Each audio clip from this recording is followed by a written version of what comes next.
And they asked me various questions to cut the incident short.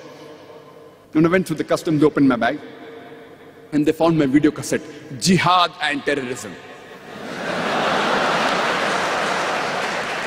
They asked me, do you believe in jihad? I said, yes. Even Jesus Christ, peace be upon him, believed in jihad. He said you have to strive. Even I believe in striving. I believe in what Jesus Christ, peace be upon him, said, that you have to strive. No, I mean, do you believe in fighting? I said, it is mentioned in the Bible.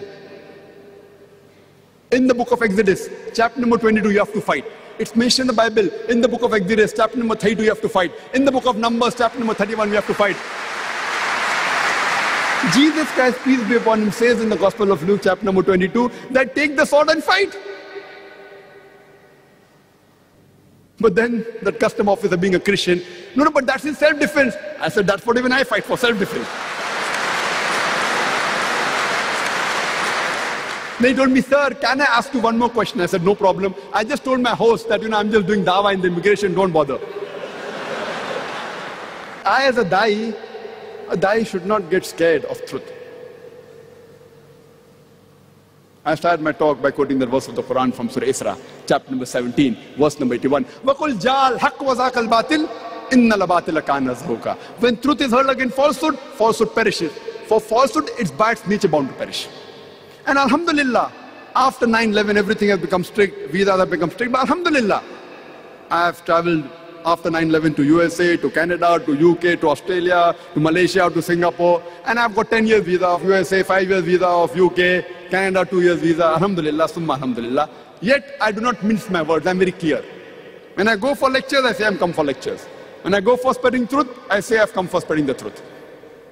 Depending upon the situation where you are, Allah says in Surah Imran, chapter 3, verse 64, "Ta'alu ila kalmatin sawa'in bayna bainakum." Come to common terms as in us and you.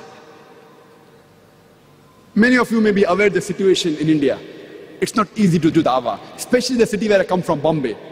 One of the most difficult places to do dawah, according to me, it is Bombay. But Allah is the one to protect. There itself I speak. I quote the Vedas, I quote the Bhagavad Gita, I quote the Upanishads. But there, my strategy changes. There are many Indians who say the Muslims are terrorists. This Quran, it propagates that you should fight. What kind of religious book is this? I tell them, have you read your Mahabharata? Mahabharata is one of the sacred scriptures of the Hindus. Your Mahabharata has got more verses of fighting than the Quran. It will put the Quran to shame as far as verses of fighting is concerned. So the Hindu tells me, no, but this is a fight between truth and falsehood, haq and batil. I said the same fight is in the Quran also. Oh, then we have no problem with the Quran. And the most commonly read scripture among the Hindu scriptures is Bhagavad Gita. Bhagavad Gita is nothing but an advice given by Shri Krishna, the god of the Hindus, to Arjun. It's mentioned in Bhagavad Gita chapter number 1, verse number 43 to 46, that Arjun, in the battlefield, he puts his weapons on the ground and he says, I would prefer being killed unarmed than to fight my cousins. Mahabharata is a fight between the cousins, the Pandavas who are 5 and the Kauravas who are 100. And Bhagavad Gita is a part of Mahabharata, 25 chapters. He puts his weapon down, Arjun. Bhagavad Gita chapter number 1, verse 43 to 46.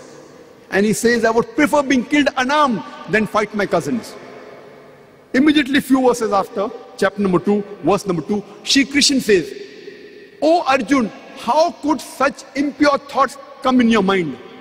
How could you be so impotent? God Almighty, Shri Krishna, is calling Arjun impotent. You will not enter the heavenly planets. You are incurring a sin. And the full Bhagavad Gita is nothing but advice given by Almighty God to Arjun that he should fight his cousins. It's further mentioned in Bhagavad Gita chapter number 2, verse number 31 to 33. That, oh Arjun, you are a Kshatriya. It is your duty to fight on religious grounds. If you do not fight, you will incur sin. If you fight, you will go to the heavenly planet.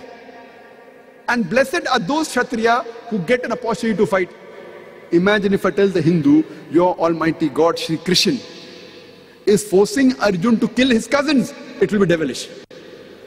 What he's doing, he's telling that if you have to fight for the truth, even if you have to fight against your cousins, you have to fight. That's what the Quran says in Surah Nisa, chapter number 4, verse number 135. Ya ayyuhal ladhina amanu, oh you believe, stand out for justice as witness to the truth of Allah subhanahu wa ta'ala, even if it be against yourself, against your parents, against your relatives, whether rich or poor. Allah protects both. Same thing.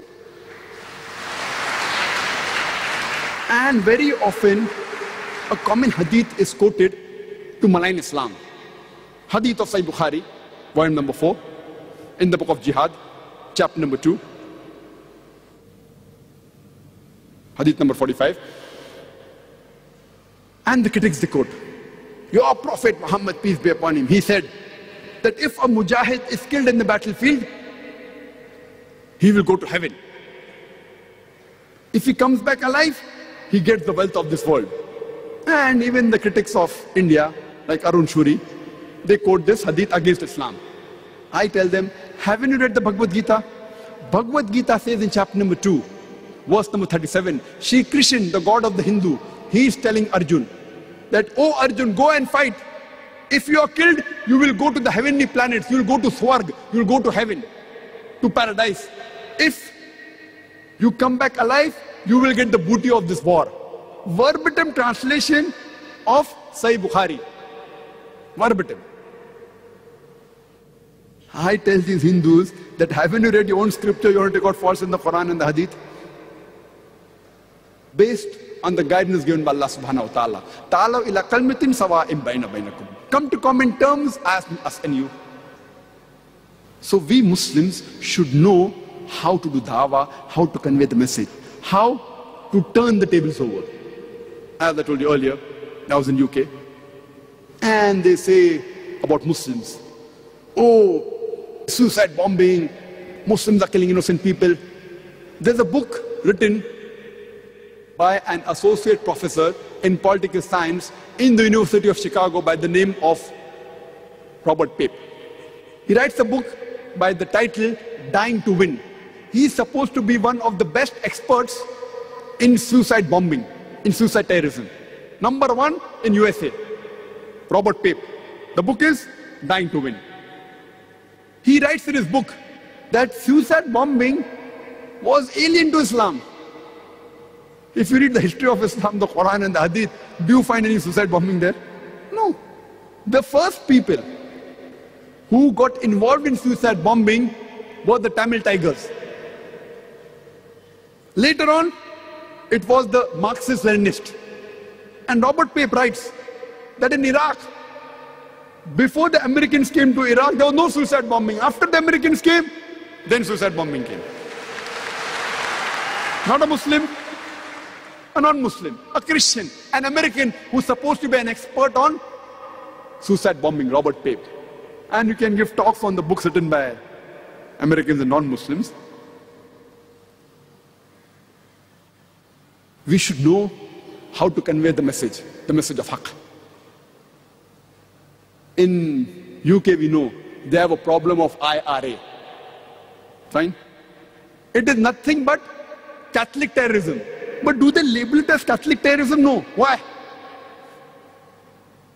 If any Muslim is involved, Islamic terrorism. Non-Muslims are involved, they talk about the region, not about the religion. Why? This is how the media, it picks up information and they portray it in the wrong way. The media, for example, if it comes in the Indian media that a 50-year-old Arab comes to India and he marries a 16-year-old girl, headlines, 50-year-old Muslim Arab marries a 16-year-old girl. But when a 50-year-old non-Muslim rapes a 6-year-old girl, it comes in news brief.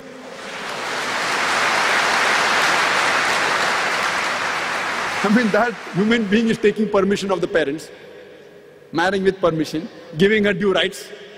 What is the problem? Here a non-Muslim 50-year-old rapes a 6-year-old girl, it comes in news briefs.